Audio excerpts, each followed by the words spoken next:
Sa ngalan ng Ama, at ng Anak, at ng Espiritu Santo. Amen. Sumayin niyo po ang Panginoon. At sumaiyo rin. Mga kapatid, tinitipon tayo bilang mga kaanib ng angka ng Diyos. Kaya dumulog tayo sa mawaing Panginoong nagpapatawad ng lubos.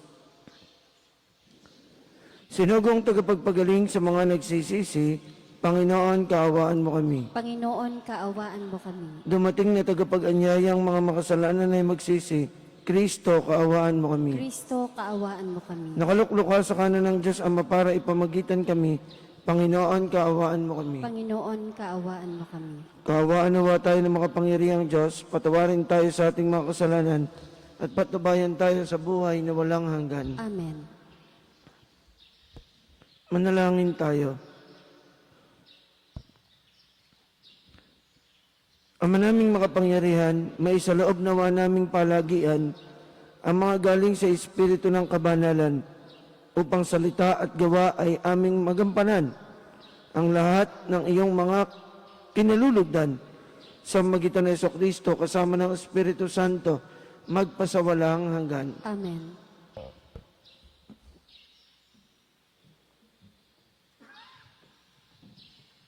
Pagbasa mula sa sulat ni Apostol Santiago.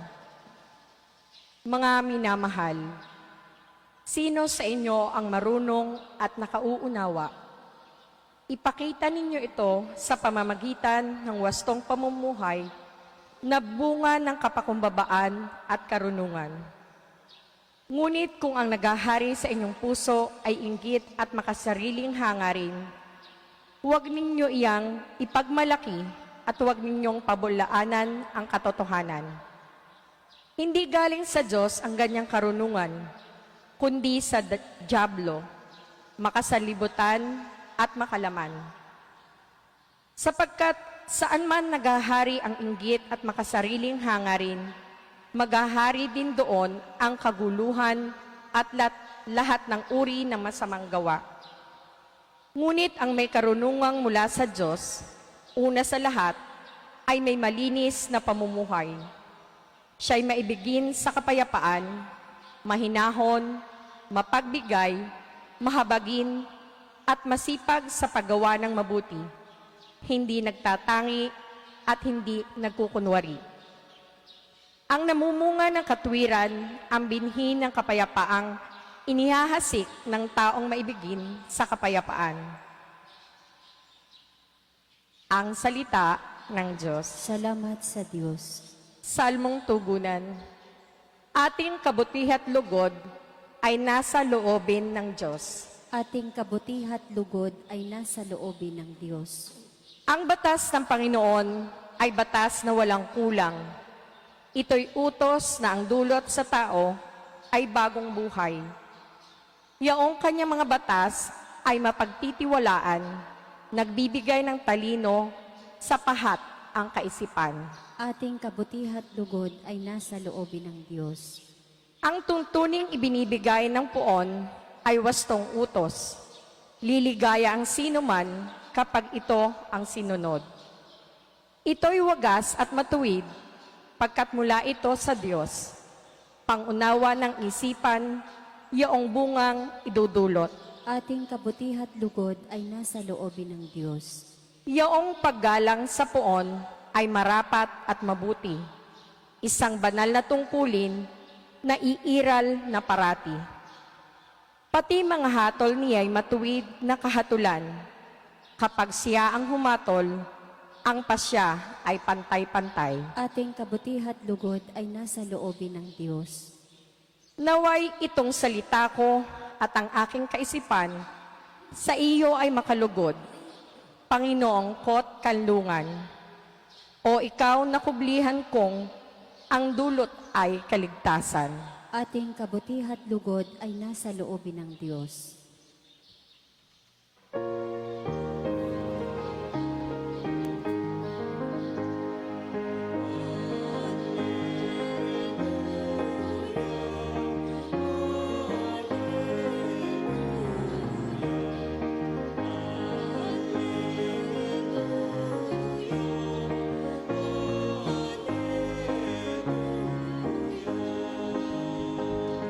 Si Kristo ay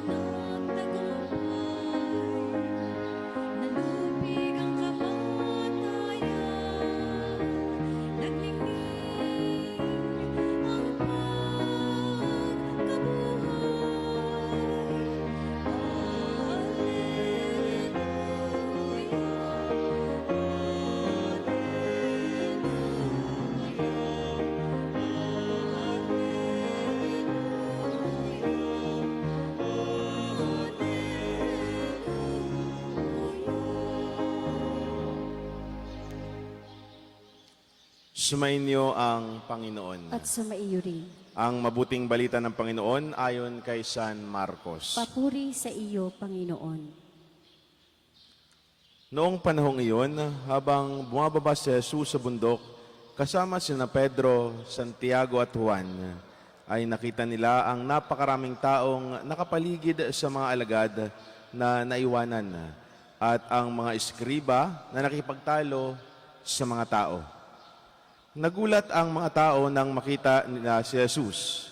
Sila'y patakbong lumapit sa kanya at binati siya.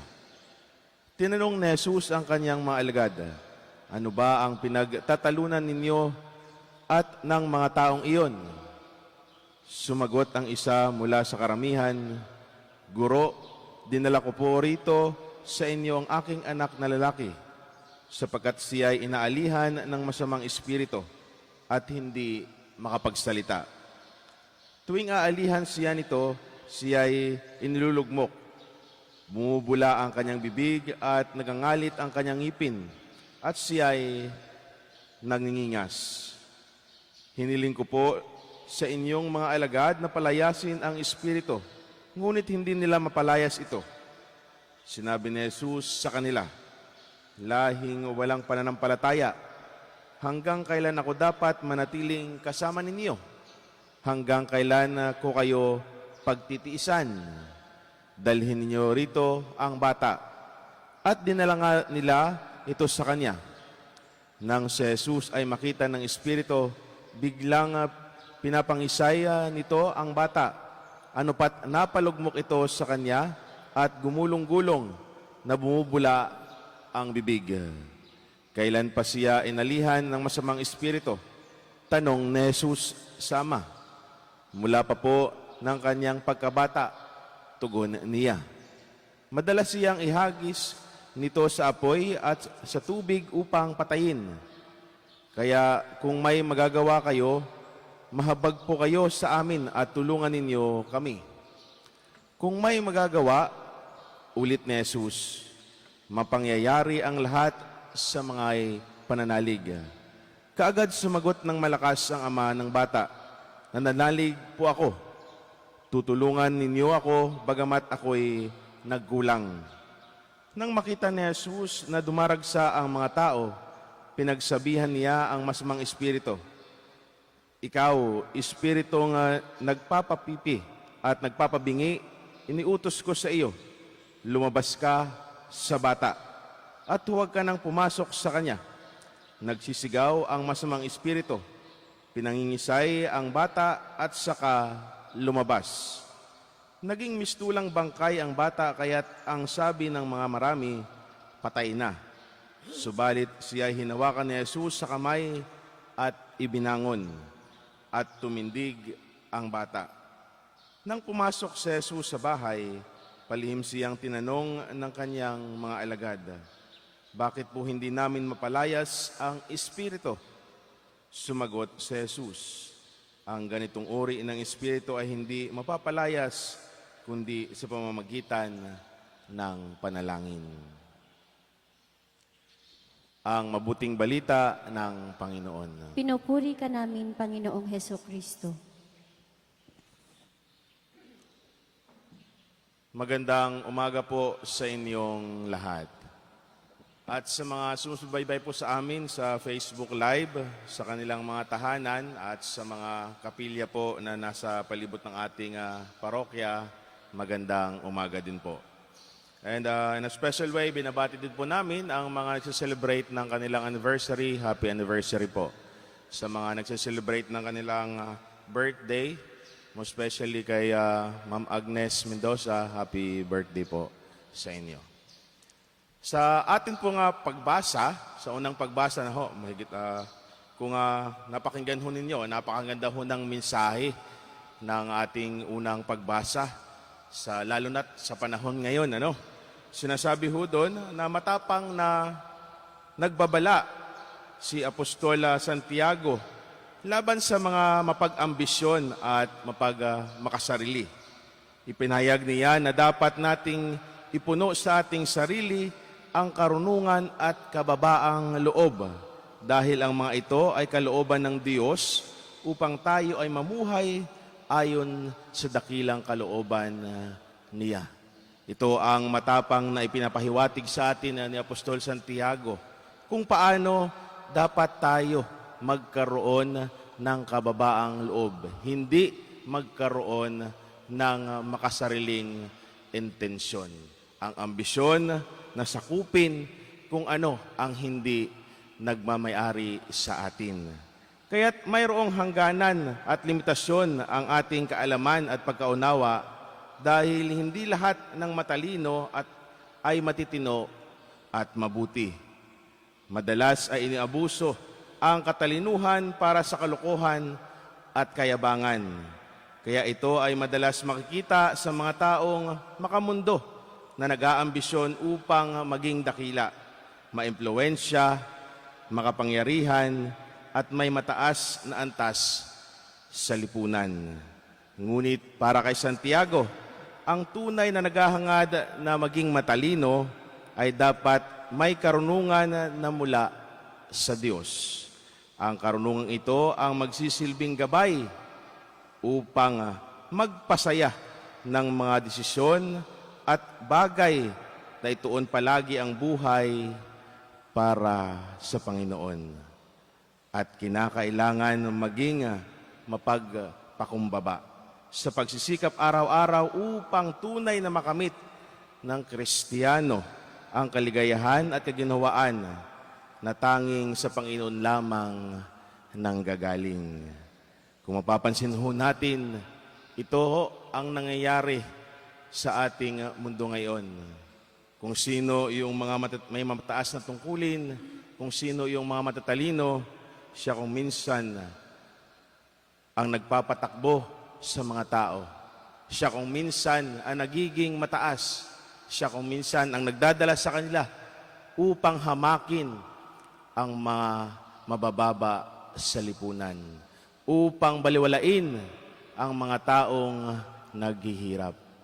Sabi ni Santiago, ang tunay na karunungan at katalinuhan ay dapat magkaroon din ng mababang kalooban. Kapag meron kang mababang kalooban, ikaw ay alagad ng Diyos.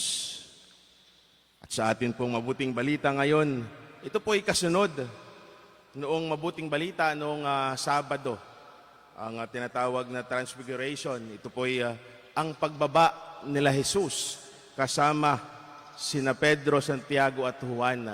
Noong magbagong anyo si Jesus at nagpakita kina San Pedro, Santiago at Juan.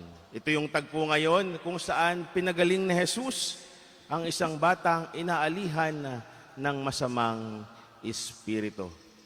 Ano po ang sabi dito? Sa tagal na po na idinala ng ama ng batang ito sa mga alagad, hindi po napagaling ng mga alagad ang batang ito. Bakit po hindi napagaling ng mga alagad ang batang ito? Sabi ni Jesus, may mababaw silang pananampalataya. Kaya pinagsabihan sila ni Jesus, hanggang kailan pa ba ako mananatiling kasama ninyo? Hanggang kailan ko kayo pagtitiisan? Kita ho natin kung paano pinagsabihan ng mga alagad. Kung paano ipinakita sa kanila na sana dapat silang mga alagad ay magkaroon na ng malalim na pananalig sa Diyos upang ang kapangyarihan na ibinigay sa kanila ay magamit nila ng tama. Ganon din ho sa ating mga buhay. Nung tayo ay mga bata, very dependent tayo sa ating mga magulang. Lahat ay hinihingi natin. Lahat ay gusto natin sila ang magbigay. Kung anong pangangailangan natin, lalapit tayo sa Kanya. Kung ano man yung mga nararamdaman natin, lumalapit tayo sa ating mga magulang. Bilang mga bata, naandoon yung pagiging dependent natin sa kung ano ang mga bagay na kinakailangan natin. Ngunit habang lumalaki tayo, habang nagmamature tayo, sana naroon na yung kita mo sa sarili mo na ikaw mismo ay lumalago. Ikaw mismo ay kaya mo nang tumayo sa sarili mong mga paa. Ito ang paunawa ni Jesus sa mga apostol, sa mga alagad niya, na sana magkaroon na sila ng sarili nilang pananampalataya upang makatayo sila sa sarili nilang mga paa. Sapagkat ipinapaunawa na ni Jesus sa kanila na hindi habang buhay siya ay kasama nila. At ito rin yung tagpo kung paano ipinakita ni Jesus sa mga tao na siya ay makapangyarihan. Kung paano ipinakita ni Jesus ang pagpagaling at pagpapalayas ng demonyo sa bata na matagal nang inaalihan nito. Makikita ho natin mga kapatid, ano ba ang nagpagaling sa bata? Di ba yung pananampalataya ng kanyang ama? Kaya nga tinanong pa siya ni Jesus, ikaw ba ay nananalig sa akin? At sumagot itong ama, nananalig po ako. Tulungan niyo akong bagamat ako'y nagkulang. Mga kapatid, ito po ang hinihiling sa atin. Kapag wala tayong pananalig at pananampalataya sa Diyos, kahit gaano nating kaluhod-luhod yan, kahit gaano mong nagdasal ka dyan, kung hindi malalim ang pananalig at pananampalataya mo sa Kanya, lahat ng iyong kahilingan ay hindi matutupad. Ito ang sana lagi nating tandaan, na unahin muna natin ang ating malalim na pananampalataya. Buuin muna natin ang ating pananalig sa Diyos. Nang sa ganon, makamit din natin ang kung ano ang mga kahilingan natin sa buhay. Kapag ang iyong pananalig o ang iyong pananampalataya sa Diyos ay nakabatay lamang sa pansarili mong interes, nakabatay lamang sa iyong kagustuhan, ito ay mababaw na pananampalataya. Ito ay walang silbing pananampalataya. Ngunit kung ang iyong pananalig at ang iyong pananampalataya ay nakabatay sa interes mo na maglingkod sa Diyos, sa interes natin na pagsilbihan siya, sa interes natin na siya lamang ating dadakilain, itong lahat ay magiging kalugod-lugod sa mata ng Diyos. Wala tayong dapat ipangamba kapag tayo'y kumakapit sa Panginoon ng may buong pananampalataya. Marami mang pagsubok na ating pagdadaanan, subalit ang mahalaga rito ay hindi tayo sumusuko. Kaya tayo rin nawa ay humingi ng gabay at tulong sa Kanya na malampasan natin ang lahat ng mga pagsubok, ang lahat ng mga dagok sa buhay, at maiangat natin ang ating pangailangan sa Kanya. Maiangat natin ang ating pananalig sa Kanya. Maiangat natin ang ating malalim na pananampalataya sa Kanya. Nang sa ganon, makamtan din natin ang tunay na kaligayahan sa piling ng Diyos Ama. Muli, isang magandang umaga po sa inyong lahat.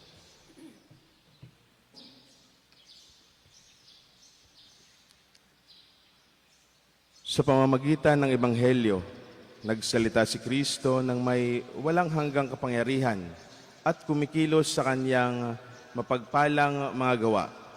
Sa pamamagitan niya, manalangin tayo ng may pananalig. Panginoon, tulungan mo kami sa aming kahinaan. Panginoon, tulungan mo kami sa aming kahinaan. Ang simbahan, naway patuloy na magturo ng katotohanan ni Kristo at labanan ang kasamaan sa ating panahon. Manalangin tayo sa Panginoon. Panginoon, tulungan mo kami sa aming kahinaan. Ang mga pinuno ng daigdig, naway isulong ang kabutihan sa kanilang mga gobyerno at maging masigasig sa pagwawaksi ng kasamaan sa kanilang mga lipunan na kanilang sinumpaang paglingkuran. Manalangin tayo sa Panginoon. Panginoon, tulungan mo kami sa aming kahinaan. Tayong lahat naway hindi manghinawa sa ating buhay panalangin upang hindi maghari ang mga masasamang espiritu sa ating buhay. Manalangin tayo sa Panginoon. Panginoon, tulungan mo kami sa aming kahinaan. Ang mga may sakit at yaong mga nagdurusa sa bawat uri ng karamdamang pangkaluluwa at pangkatawan, naway lumaya mula sa kanilang mahirap at malungkot na kalagayan. Manalangin tayo sa Panginoon. Panginoon, tulungan mo kami sa aming kahinaan. Ang mga tapat na yumao, naway magkaroon ng kasiyahan sa masikat na liwanag ng buhay na walang hanggan. Manalangin tayo sa Panginoon. Panginoon, tulungan mo kami sa aming kahinaan. Ama naming Diyos, patuloy mo kaming hilumin sa kasamaan. Hayaan mong ang iyong kabutihan ang siyang magliwanag sa amin sa kapangyarihan ni Jesucristo ang aming Panginoon. Amen.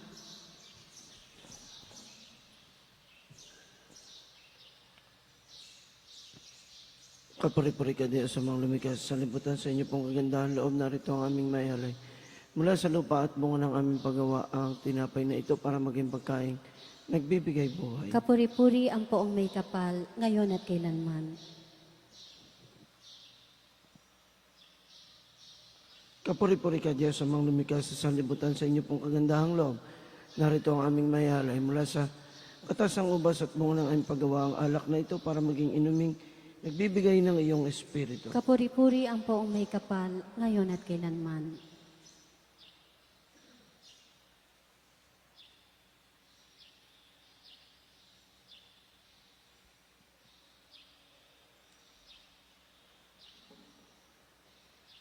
Manalangin po tayo mga kapatid upang ating paghahain ay kalugdan ng Diyos sa mga makapangyarihan. Tanggapin nawa ng Panginoon itong paghahain sa iyong mga kamay, sa kapurihan niya at karangalan, sa ating kapakinabangan at sa buong sambayanan niyang banal. Ama naming lumika, sa pagganap namin ng banal na pagdiriwang upang ikaw ngayon aming paglingkuran, hinihiling naming naway mapakinabangan ang aming inihain sa iyong karangalan.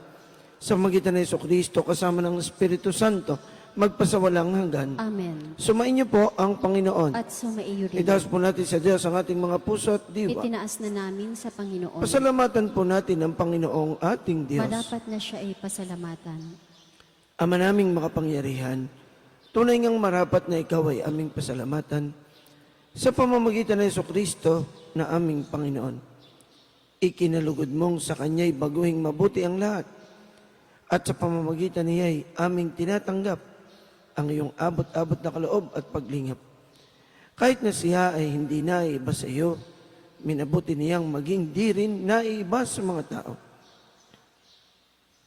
Hamak siyang tulad namin sa kamatayang totoo, noong inihain niya ang sarili nang kami makasundo mo.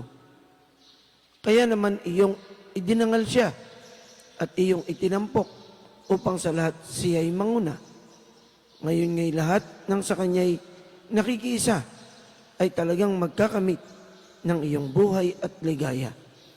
Kaya kaysa ng mga anghel na nagsisiawit ng papuriseo nang walang humpay sa kalangitan, kami po'y nagbubunyi sa inyong kadakilaan. Santo, Santo, Santo Panginoon Diyos ng mga hukbo, napupuno ang langit at lupa ng kadakilaan mo.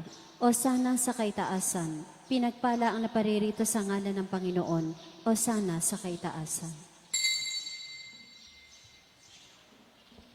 Ama naming banal, ikaw ang bukal ng tanang kabanalan, kaya't sa pamamagitan ng iyong Espiritu, gawin mong banal ang mga kaloob na ito, upang para sa amin ay maging katawan at dugo ng aming Panginoong Jesucristo. Bago niya pinagtiis ang kusang loob na maging handog, hinawakan niya ang tinapay, pinasalamatan kanya, pinagati-hati niya yon, iniabot sa kanyang mga alagad at sinabi, tanggapin ninyong lahat ito at kanin. Ito ang aking katawan na ihandog para sa inyo.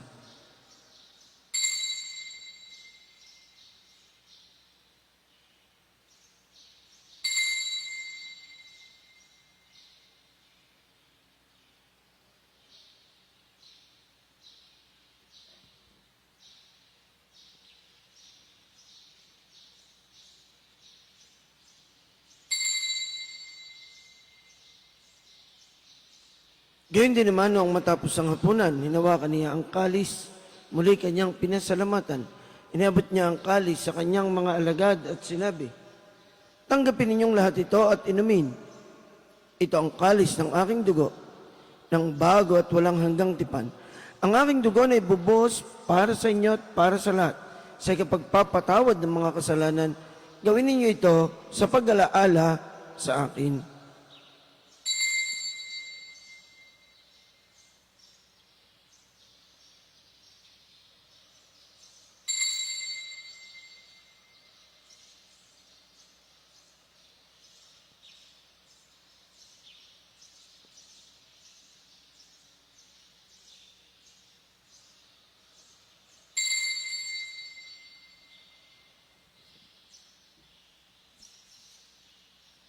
Ipagbunyi po natin ang misteryo ng ating pananampalataya. Si Kristo'y namatay, si Kristo'y nabuhay, si Kristo'y babalik sa wakas ng panahon. Ama, ginagawa po namin ngayon ang pag-alaala sa pagkamatay at muling pagkabuhay ng iyong anak. Kaya't iniaalay po namin sa inyo ang tinapay na nagbibigay buhay at ang kalis na nagkakaloob ng kaligtasan. Kami po ay nagpapasalamat dahil kami yung minarapat na tumayo sa harap mo para maglingkod sa iyo. Isinasamo po namin kaming magsasalo-salo sa katawan at dugo ni Kristo ay mabuklod sa pagkakaisa sa pamamagitan ng Espiritu Santo. Ama, lingapin po ninyo ang inyong simbahan laganap sa buong daigdig. Puspusin mo kami sa pag-ibig kay San Francisco na aming Santo Papa, ni Gilbert na aming obispo, ng lahat naming mga obispo at ng tanang kaparian. Alalahanin po ninyo ang mga kapatid naming nahimlay nang may pag-asang sila'y muling mabubuhay. Ngayon din ang lahat ng mga pumanaw na. Kawaan po ninyo sila at patuloyin sa inyong kaliwanagan. Kawaan po ninyo at paging dapatin kaming lahat na makasalo sa inyong buhay na walang wakas. Kaysa ng mahal na Bereng Maria na ina ng Diyos at ni San Jose na kanyang kalinis-linisang esposo. Kaysa ng mga apostol at mga martir, kaysa ni San Jose Marelo at ng lahat ng mga banal na namuhay dito sa daigdig ng kalugod-lugod sa inyo. May pagdiwang nawa namin ang pagpupuri sa ikararangal mo sa magitan ng iyong anak na aming Panginoong Jesucristo. Sa pamamagitan ni Kristo, kasama niya at sa Kanya, ang lahat ng parangal at papuri ay sa inyo, Diyos, amang makapangyarihan, kasama ng Espiritu Santo, magpasawalang hanggan.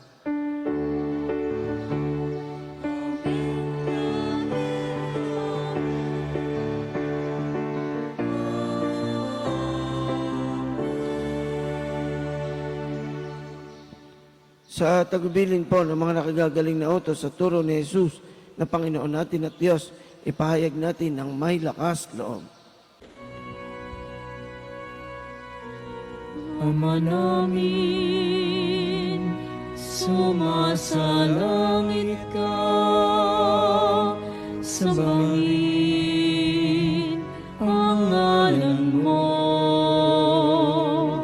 mapasa amin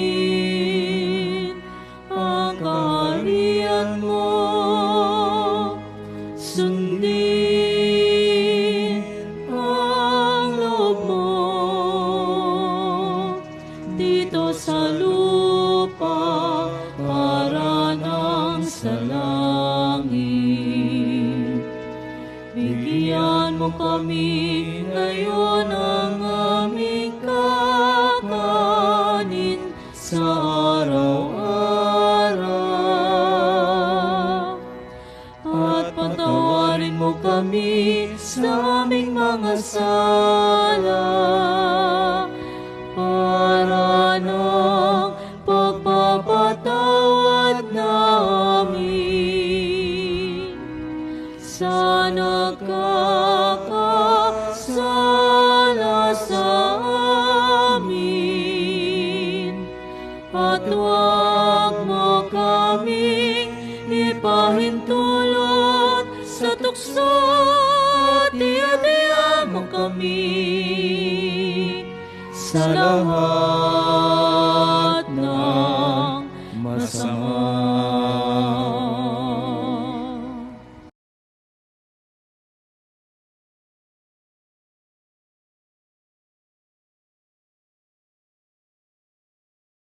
Kristo. Sapagkat iyo ang kaharian, ang kapangyarihan at ang kapurihan, magpakailanman. Amen. Panginoong Heso Kristo, sinabi po ninyo sa inyong mga apostol, kapayapaan ang iniiwan ko sa inyo, ang aking kapayapaan ang ibinibigay ko sa inyo. Tungayan po ninyo ang aming pananampalataya at huwag ang aming mga pagkakasala. Pagkalooban mo kami ng kapayapaan at pagkakaisa, ayon sa iyong kalooban kasama ng Espiritu Santo, magpasawalang hanggan. Amen. Ang kapayapaan ng Panginoon, nawa ay lagi pong sumainyo. At sumaiyo rin. Magbigayan kayo ng kapayapaan sa isa't isa.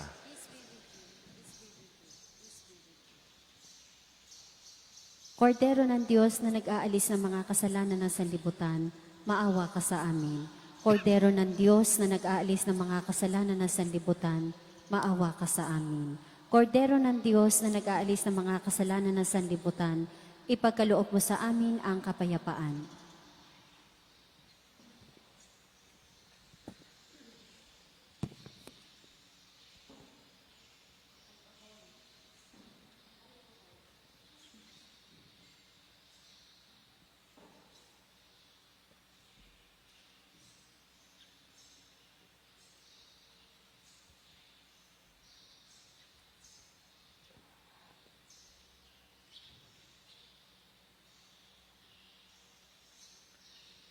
Ito po ang kordero ng Diyos, ang ating Panginoong Hesukristo, na siyang mag-aalis at magpapatawad ng ating mga kasalanan.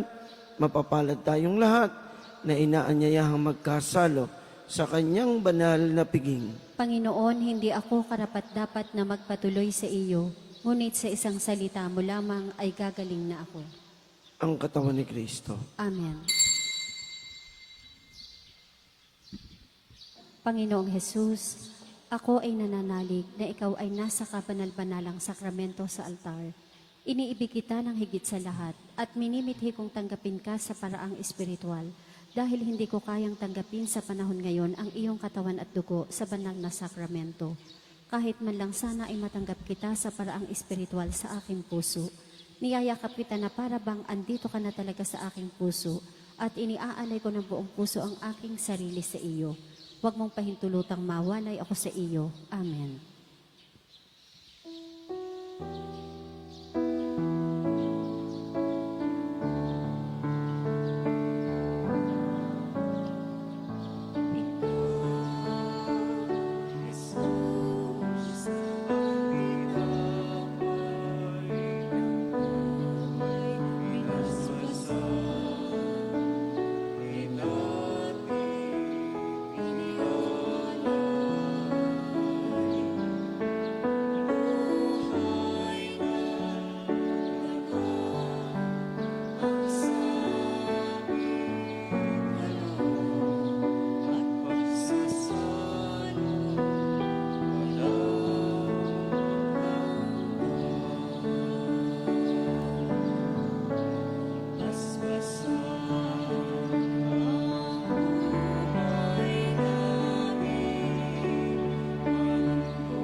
Ama naming mapagmahal, ipagkaloob mong aming mapakinabangan ang dulot na kaligtasan ng aming pinagsaluhan bilang sangla ng iyong tiyak na pagsagip sa tanan.